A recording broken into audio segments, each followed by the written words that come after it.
Allora, all'interno del Meet Lab il nostro gruppo ha lavorato sulla partecipazione.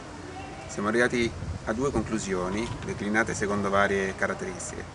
La prima è che noi giovani siamo l'oggi, non il domani. Il domani sono i ragazzi che nascono oggi, nel 2010, ma giovani siamo noi, che siamo nati negli anni 80 e 90. Quindi oggi, politiche per i giovani oggi. Soprattutto politiche non più ricreative e basate solo alla ricreazione e alla riparazione, ma politiche attive di promozione. E bisogna dare continuità alle politiche giovanili, non interventi spot che poi rimangono sostanzialmente lettera morta e archivi. La seconda caratteristica che è emersa da questo gruppo di lavoro è il fatto che senza di noi, senza noi giovani, non ci sono politiche giovanili.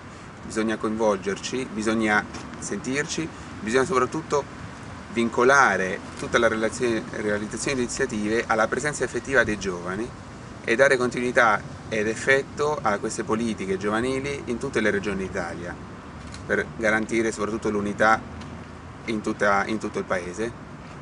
Una cosa molto importante sono anche strumenti normativi atti a garantire la partecipazione giovanile, che vincolino poi l'effettiva realizzazione al fatto che le amministrazioni locali o anche le amministrazioni centrali coinvolgano i giovani nei processi partecipativi, e anche per accompagnare noi giovani nella realizzazione dei progetti e di tutte le iniziative che ci vedono protagonisti attivi.